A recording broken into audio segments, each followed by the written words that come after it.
looking at Thug case, right?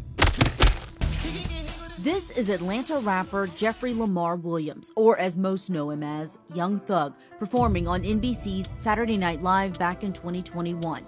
In the same year, his album, Punk, would end up on Complex and Rolling Stones' Best Album of the Year lists. But in 2022, police raided Williams' home, arresting him, setting off a 56-count Rico case against Young Thug, prominent rapper Gunna, and 26 other members of their music collective, YSL.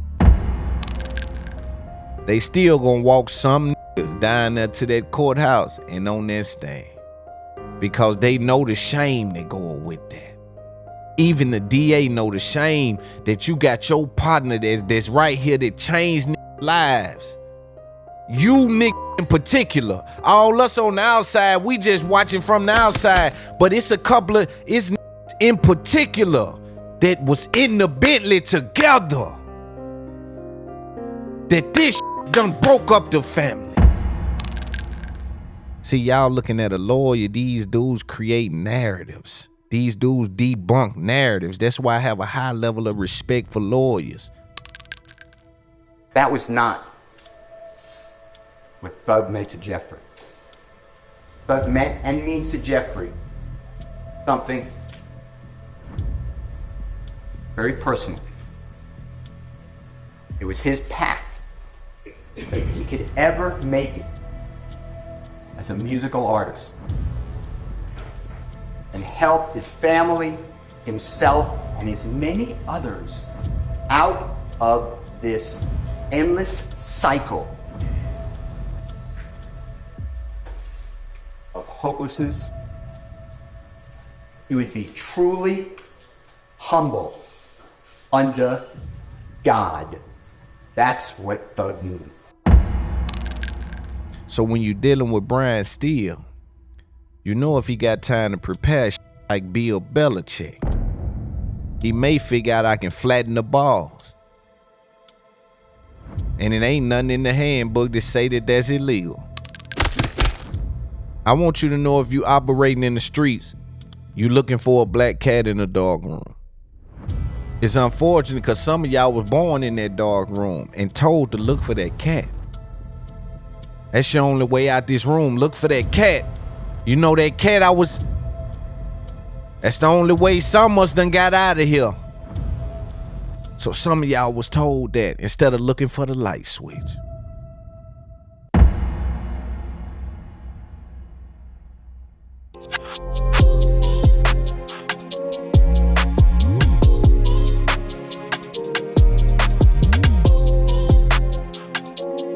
You know what made me give up on the so-called street life? Because these niggas that let the feds and the DEA and the state sack the quarterback. You in position, you tell them niggas hold the line. All you got to do is stay strong. Just stay strong, hold the line. But somebody gonna fold every time. They round all them niggas up, put them in a paddy wagon. And that's when all that gang shit go out the window. That's when niggas go to thinking about themselves, self-survival, self-sufficient. Niggas go into self-serving mode. And all you got to do is hold the line. And sometimes somebody gotta go. Sometimes a few people gotta go. A loss got to be took. But they'll bring the whole ship down. And that's what done changed. Them people figured out, number one, make the jail cell hard to deal with. Put some information in that. Put some study in. Make these walls brick. Make this metal. Make this, feed them this. Make sure this is in the drink. Make sure this is right. Keep an agenda in place. It's fucked up because they'll let them sack the quarterback.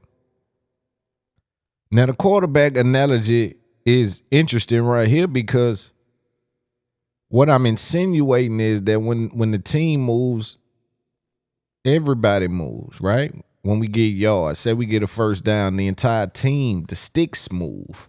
Nigga, even the sideline move. You see that? You see that? Nigga, even the sideline move when the quarterback make the right decision and we get the right playoff nigga, and get some yards, the whole team get a chance to move. And so it's beneficial to be a part of something at that moment. But when it's detrimental to be a part of that same thing, do you stand in that same situation? You see that? Because benefit turns to detriment, and do you hold steady? Do you hold that line? That's all a nigga ask a nigga. That's why I be by myself. It's like a nigga come up out the woods. You see a wolf, you ever seen a wolf done left the pack? You see him come up out the wood by himself. He knows something. He knows something. Or even I can say it's like a lion that just come, you dig? And I'm speaking on this because I'm looking at Thug case, right? His trial is in process right now. And we got a lot I'm going to talk about today, right? We back in that bag. I'm saying we back in that bag. You hear me? You hear me? We back in that bag.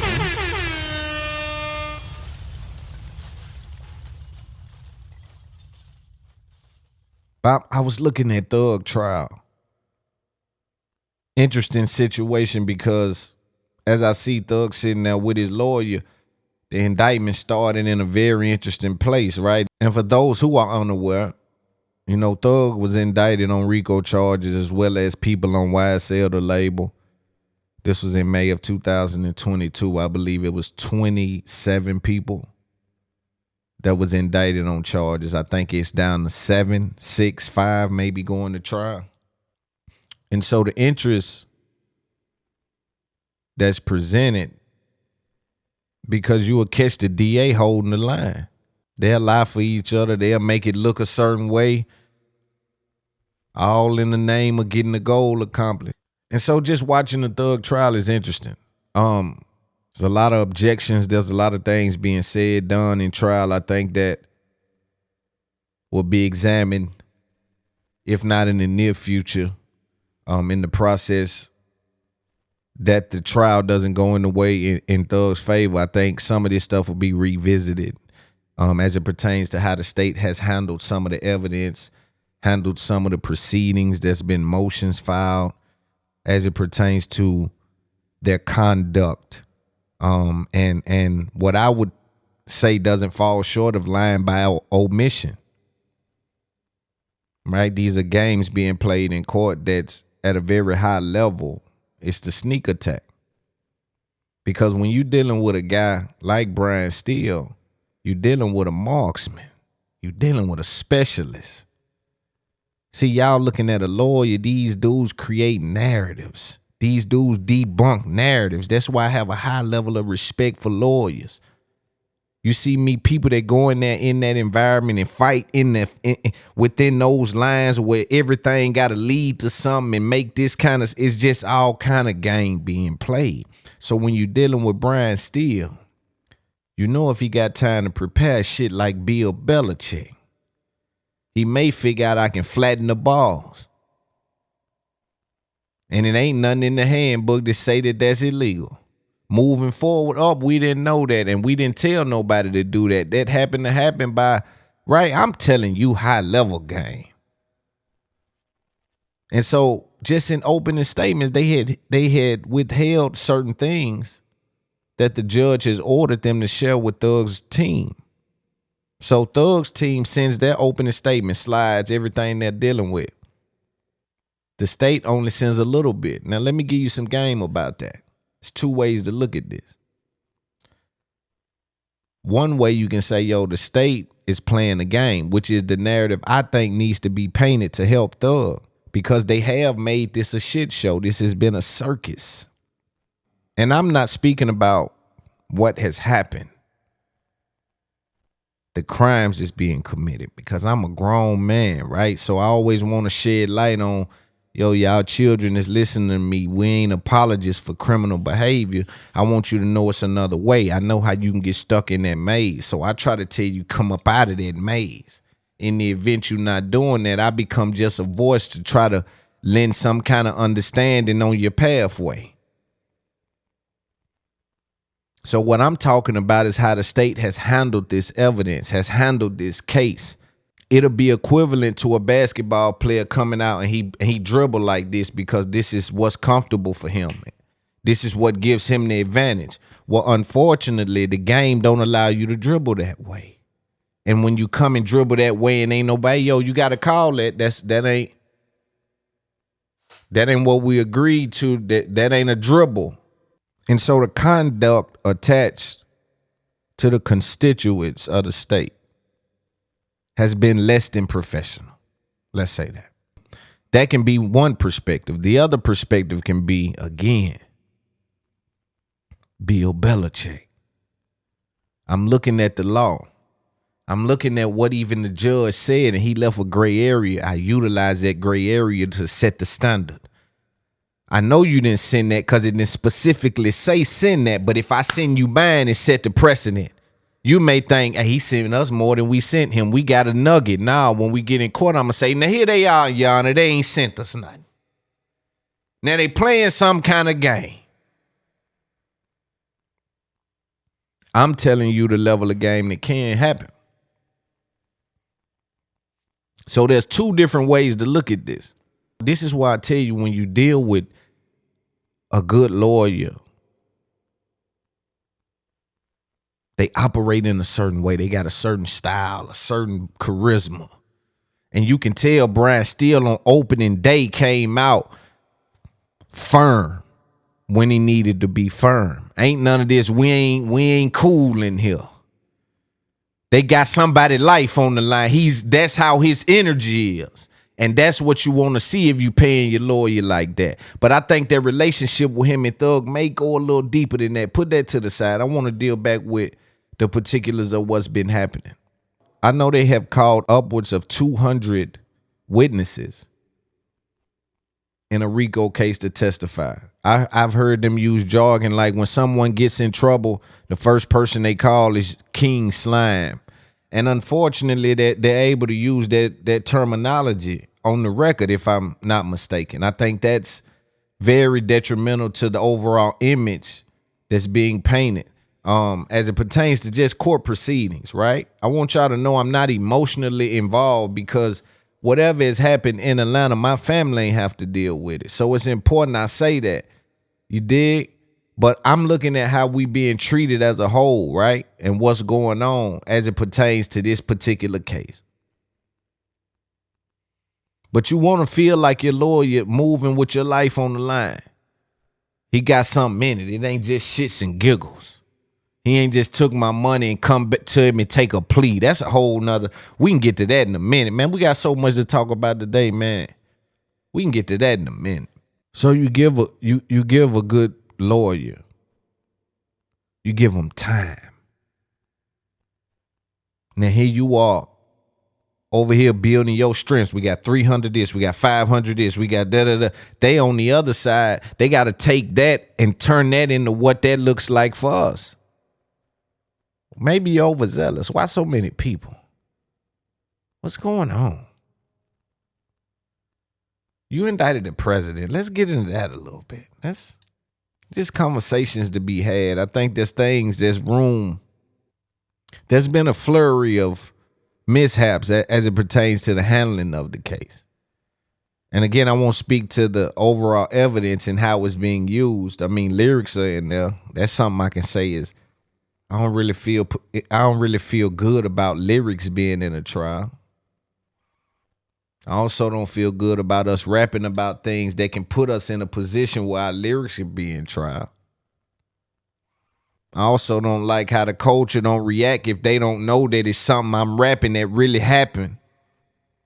I don't like how they box me in a maze where if it don't happen, I ain't got no business rapping it. I live that life. I'm up here balling with the suckers. 9 times out of 10, I'm going to live next door to a square. Worked hard as I worked. I'm going to live next door to a square. 9 times out of 10, I'm going to live next door to somebody that'll call the police. It ain't too many real niggas up through here. This is what I'm trying to get you niggas to understand. The real niggas getting lost somewhere down there. And let me clarify real nigga. I want you to know if you operating in the streets, You looking for a black cat in a dark room. It's unfortunate because some of y'all was born in that dark room and told to look for that cat. That's your only way out this room. Look for that cat. You know that cat that's the only way some of us done got out of here. So some of y'all was told that instead of looking for the light switch. Turn the light on in the room. In this Thug case, right, they came out and they said, yo, every time somebody get in trouble, guess who they call? They call King Slide. Couple things they said in this, and I'll get off of this. This wasn't even on the docket for today, but we just getting to it. But when they say that their famous rich homeboy that made it out the ghetto is the first person they call when they get in trouble, they say that's what make them the gang leader. And see, that's what I'm saying. We operate in this gray area where two things can be true. Or both of it can be bullshit. See that? I may just be the only nigga with the resources to help niggas out. And I ain't went bougie on them for. Really, the game set up to go bougie on your people. I ain't bullshitting. They done really set the game up to get in, go bougie on your people, because the closer you is to what you come from is how you get the conspiracy. Ain't that a bitch? You come through helping. The young niggas bought guns with the money you bought them through that. The young niggas took the hood. When you came through and gave money, nigga, the violence went up in the neighborhood. Now some kind of way, you dig, and all you was doing was, man, I done made it, man. Here go a nugget. Hopefully y'all got a plan. I can't babysit. But it get easy to lock you in that conspiracy. And so when they said that, I'm just like, yo, man, because the reason I'm watching this, because they can be talking about me, brother. Yo, I'm the young thug of my family. I ain't talking about criminal. I'm talking about when something happened, they calling me. When they need even direction on something. Yo, man, they at my job asking me about such and such. What do you think I should tell them? Listen, this what you do, this what you don't do. I'm always handing something to somebody. But it seemed like the game is set up for me to resist being resourceful. I got to resist being resourceful to duck to Rico. Now look at our counterparts on the other side. I don't see it being like that. I don't know if it's been one indictment as it pertains to any other genre of music. The other thing they said, I think they're prepared for, and let me give y'all this and then we'll get into the show. The other thing they said I think they're prepared for is for people to now come in and say, I ain't snitching. I don't remember. I don't know. I don't think I said that. I misunderstood what you were saying. So, in my opinion, that's a setup for them people that took a lot of them pleas that said that if they're called to the stand, they gonna bring you niggas on the stand to humiliate you niggas. This where that shit finna bite a nigga in the ass. They finna walk them niggas on the stand, and then everybody, they already preparing the courts for niggas to come up there and say, I don't remember. They just told the courts in their opening statements, people gonna come up there and be embarrassed. People gonna come up there and not remember, not wanna remember. With that in mind, they still gonna walk some niggas down there to that courthouse and on that stand. Because they know the shame that go with that. Even the DA know the shame that you got your partner that's right here that changed niggas' lives. You niggas in particular. All us on the outside, we just watching from the outside. But it's it's niggas in particular that was in the Bentley together. That this shit done broke up the family. You know how many families the DA done come and broke up? Everybody told you they was ready for war. They just didn't tell you where they gun was gonna be pointed. It ain't never no clarification when niggas get to talking to each other about all this gangster shit. It's just a whole bunch of vague quotes. I'm a ride twin. You my twin. Nigga, what that mean when them people come? Nigga, we gang. Nigga, what the fuck that mean when the DA knock on the door, nigga? And they trying to paint this shit to something that they a little bit right, but it's a lot of wrong in that. And we got to hold that line I was talking about like a defensive line, protect the quarterback, or is you niggas going to let the state and the DA sack the quarterback? Whole time niggas been benefiting. When a nigga make a play, the whole team, nigga, even the sideline move. You hear me, man? Watch the NFL, nigga, the whole team move when the quarterback make the right. The whole sideline, everybody get to move.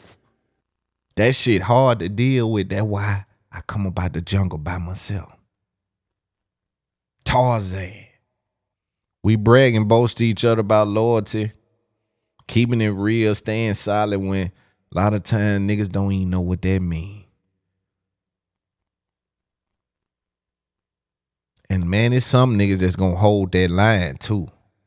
It's gonna get rough though. As them days go by, as them holidays go by, as them birthdays go by, as them calendars keep rolling, it's gonna get harder and harder to hold that line. And they know that. It's by design. And the way that most times it's set up, they gonna force the nigga at the top to hold the line. So it's going to ultimately turn to a quarterback sneak anyway. I want to talk about 42 Dugg went on $1 million worth of game. Shout out 42, the whole 4PF family. Shout out Wallow, Gilly, $1 million worth of game. 42 just got out, man. So it was a good look for him, right? Just being happy that he out, just trying to get his foot back, planted on solid ground. He elaborated on his case, very interesting case, right? He spoke to a few things. I want to play a couple of clips. I want to react to him. I think there's space and opportunity for some conversation, right, and some games. So let's listen to 42 on $1 million worth of. I'm going to touch on something you said, and I'm going to touch on it because it's important. I want to speak to the young nigga out there, or even just the man out there, the woman out there, the young person out there that want to feel seen. A lot of times the position is, I just want to be seen. Just want to be heard. Some niggas will keep going if you just look that way. It don't cost you nothing to look that way either. And the fame is a hell of a drug. Fame will turn a regular nigga into a monster. And we gonna get into this, all these lawsuits and all that later in the show, but this fame and money shit will turn a nigga to a monster. Nigga become too cool to post his family. Nigga become too famous to fuck with the people that fuck with him, people that'll die for him. Nigga become too cool to even acknowledge them folks. The fame will make you a monster, not even because you done anything wrong. It's just the attributes that the fame has. It's just the inner workings of the fame. It'll make you not even fuck with people on social media that you fuck with in real life.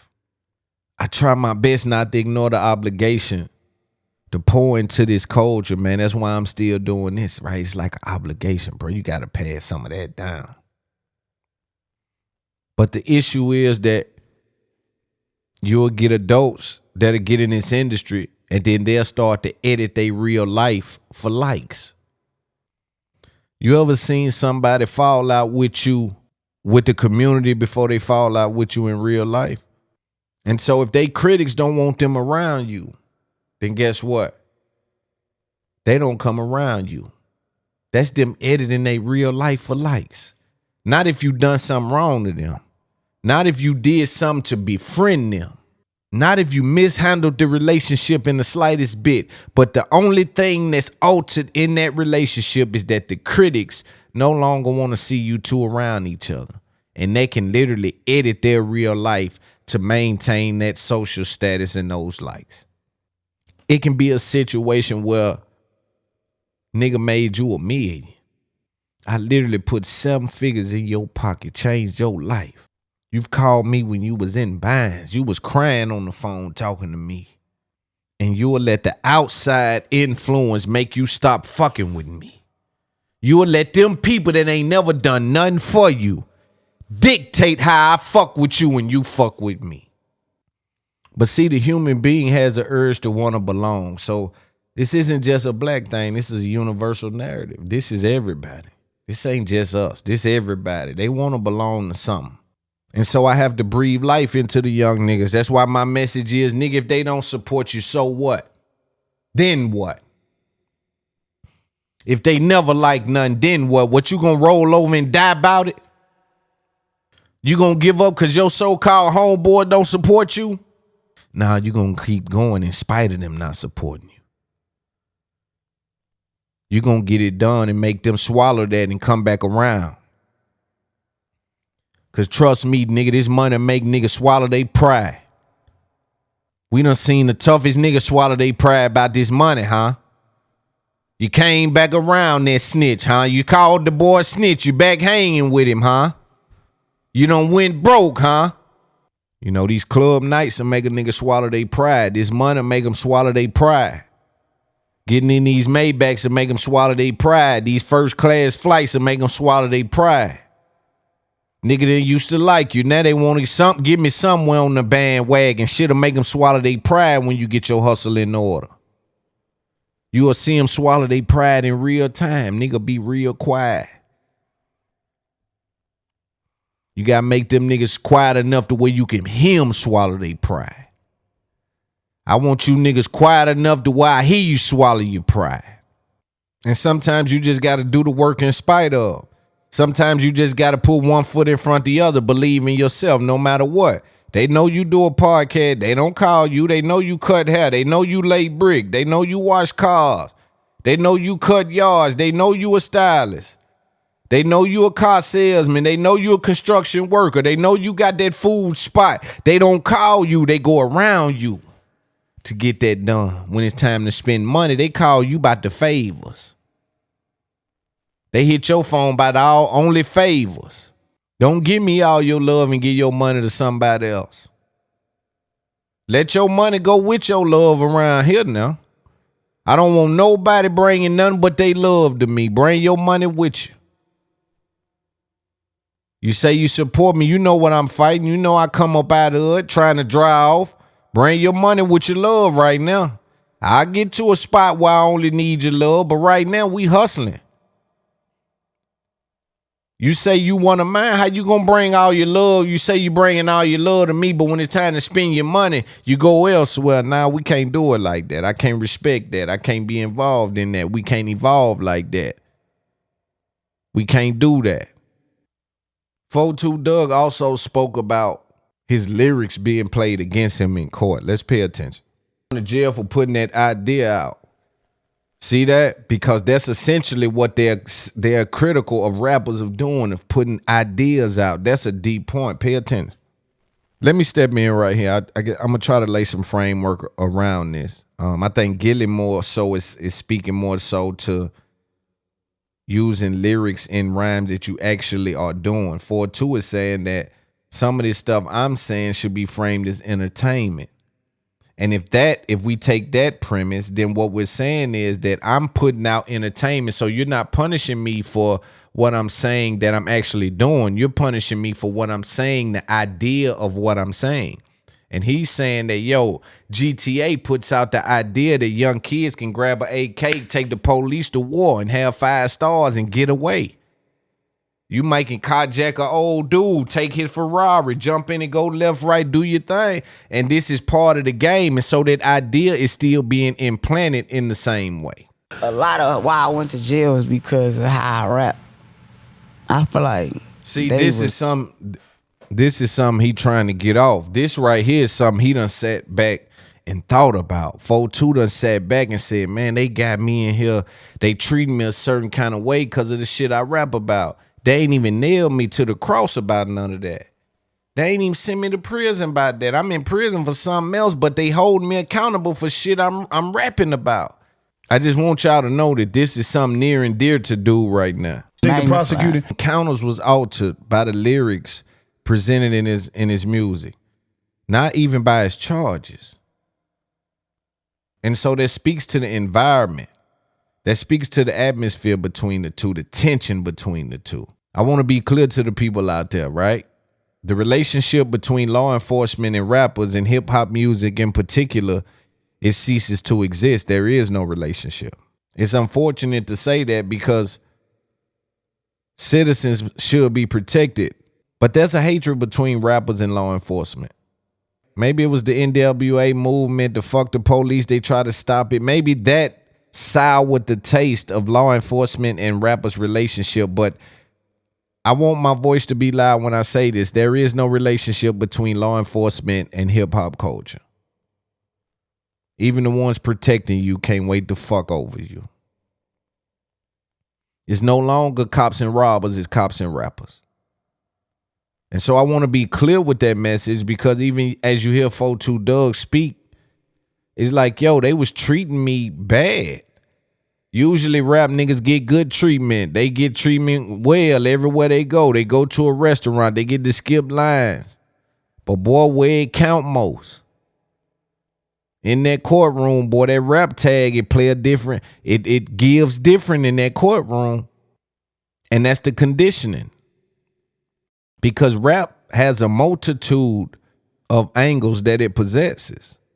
And I think there's a study somewhere, but we may have to study the effects of what rock and roll done. What hard rock, what punk rock is done. We may have to study the effects of that whole Merlin Manson wave and all of that. We may have to study what that stuff has done and what that genre is doing in the eyes of law enforcement, because we appreciate the culture in its rawest form. We understand that there's maintenance that needs to be done. We understand that, and we need to deploy the right people to get that done. And so that's a working process for us, and we have to get fast at getting that corrected, because it's too much money on the line. So that's a fact. But there's a hatred between rappers and law enforcement.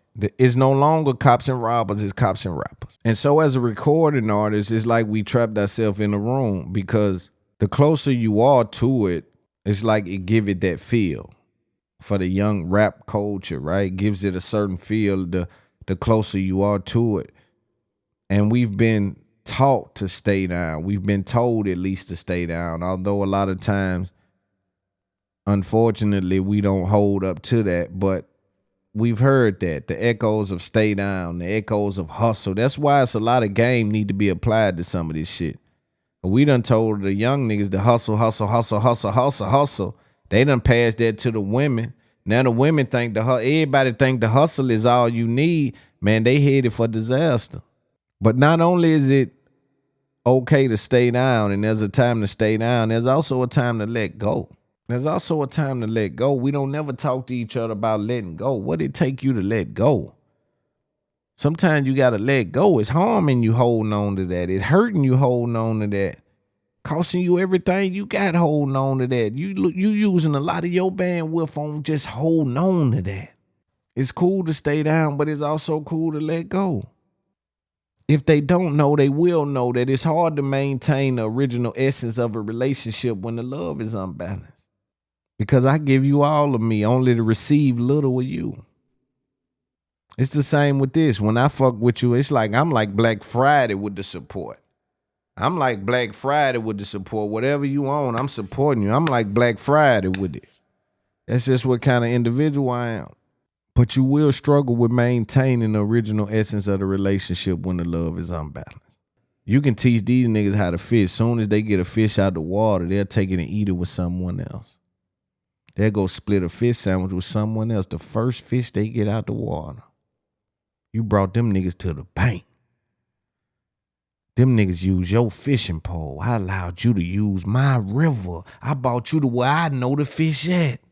You ain't even had no clue how to feed your family. They were going starving over. I brought you over here to the bank, let you use my fishing rod, got you, and you went and took and split the fish with. That's how it happened. You got to just psych yourself out. You also got to make sure you never be a hater. Do not never find yourself, dog, ignore that hater feeling. And that tends to come because we have an innate ability to only consider things we don't have. We can only see or appreciate what's coming or going because we do have respect for what leaves us. See that? There's a respect for what leaves you. There's a respect for what comes to you. But there's little respect for what stayed with you. And that's what we be fucking up. It's the ones that stay with us we look over. It's the fans that stay with us we look over. We too focused on getting new fans. It's the niggas that ride with us. It's the media that stay with us. It's the features that stay with us. It's the outlets that stay with us we forget about. Because we too busy trying to reach new people instead of feed the village. Bring people into your village. But for some reason, we only respect what's coming or going. And what we have, we won't consider. And so I try to be cognizant of that. Try to place myself in a situation to consider the small things. Remember what it was like. Don't dwell in it, but remember. Because at some point you have to play kingmaker.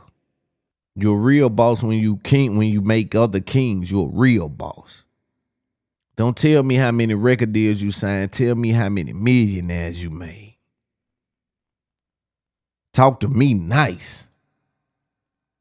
These niggas are running around. I'm on my third deal. Nigga, how many millionaires you done made? Everybody around you ain't seem like they...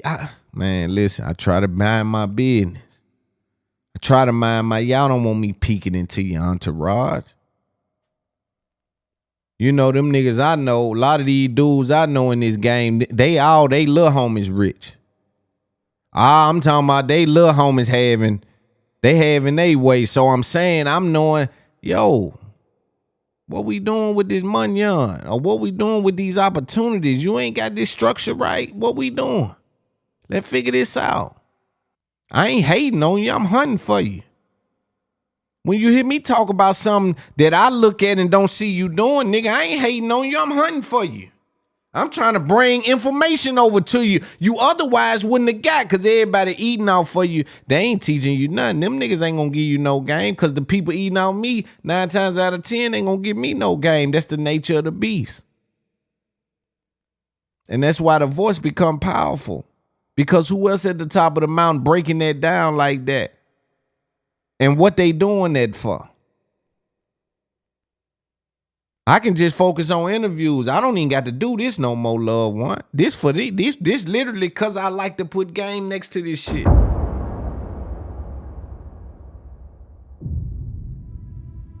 Thinking like shit, well.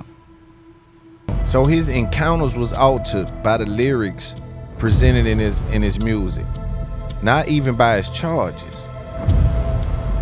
And so that speaks to the environment. That speaks to the atmosphere between the two, the tension between the two. My voice to be loud when I say this. There is no relationship between law enforcement and hip-hop culture. It's no longer cops and robbers, it's cops and rappers. And that tends to come because we have an innate ability to only consider things we don't have. We can only see or appreciate what's coming or going because we do have respect for what leaves us. See that? There's a respect for what leaves you. There's a respect for what comes to you. But there's little respect for what stayed with you. Hating on you, I'm hunting for you. When you hear me talk about something that I look at and don't see you doing, nigga, I ain't hating on you, I'm hunting for you.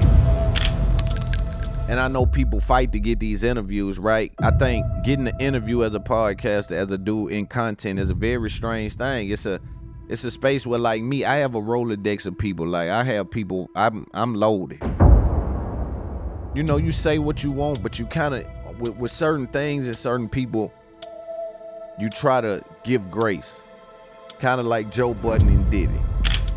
What's unfortunate is that Diddy will come right through New York and not go sit with Joe Budden. If I'm having 3, 4, 5,000 subscribers on Patreon, that some of these people are having 15, 20, 30,000 subscribers. This a lot of people making hundreds of thousands a month. They don't have to shield anyone when these narratives come. Because what we have to understand is some people make their money off creating narratives, and we don't have to defend them.